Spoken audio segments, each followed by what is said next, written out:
আসসালামু আলাইকুম। কি আসসালামু আলাইকুম? আপনাদের কি কোনো ন্যূনতম জ্ঞান নেই? সময় নেই, অসময় নেই, এসে বিরক্ত করতেছেন। আমার মনে হয় আপনারা সবচাইতে ফালতু লোক। গিয়ে কোনো কাজ কাম খুঁজেন। আসছে সালাম দিতে। আসসালামু আলাইকুম। এখনো নির্লজ্জের মতো দাঁড়ায় আছেন কেন? যান। ইন্নাল্লাহা মাস সাবিরিন, ইন্নাল্লাহা মাস সাবিরিন, ইন্নাল্লাহা মাস সাবিরিন।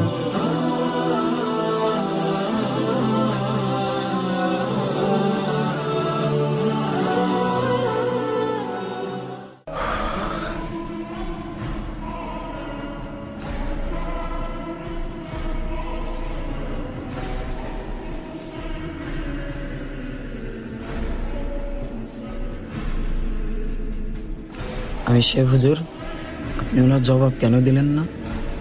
আপনার বলার দরকার ছিল তাবলিগ কোনো ফালতু লোকের কাজ না।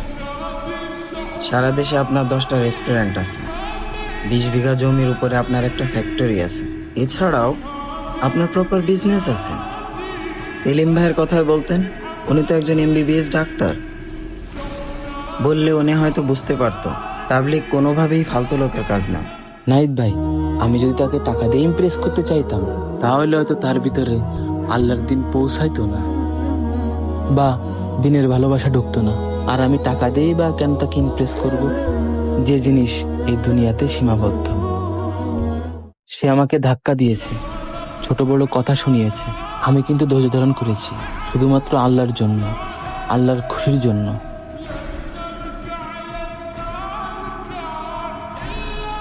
হয়তো আমাদের ধৈর্য ধারণ করার ওসিলায় আল্লাহ পাক তাকে মসজিদে নিয়ে আসতে পারেন।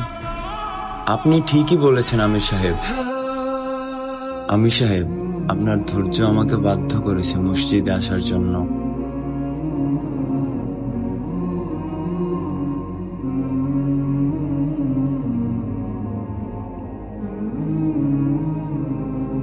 আমির সাহেব, আপনিও আমাকে ধাক্কা মারতে পারতেন, ছোট বড় কথা শোনাতে পারতেন, কিন্তু আপনি তা করেননি। আপনি ধৈর্য ধরেছেন। আপনি আসলে একজন মহান ব্যক্তি। বিশ্বাস করেন আমির সাহেব, আমি খুব পেরেশানির ভিতরে পড়ে গিয়েছিলাম। কি আসসালামু আলাইকুম? আপনাদের কি কোনো ন্যূনতম জ্ঞান নেই?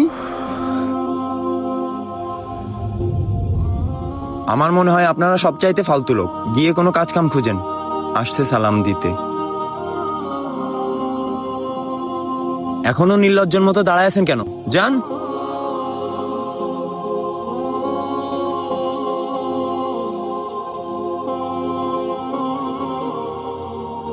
তারপর থেকে আমি আপনাদেরকে খুঁজতে থাকি, আর খুঁজতে খুঁজতে মসজিদে চলে আসি।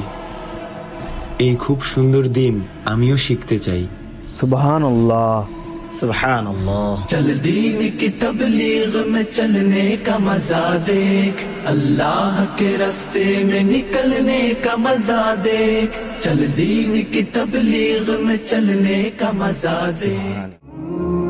রাসেল ভাই, আমাদের দিন আসলেই খুব সুন্দর। ওই দিন একটা জিনিস আমি শিখেছি, যে জিনিস মানুষ ধৈর্য ধরে হাসিল করতে পারে, সেই জিনিস টাকা অথবা পৃথিবীর কোনো কিছু দিয়ে সম্ভব না। কোরআনে অনেকবারই বলা হয়েছে ধৈর্য ধারণ করার কথা।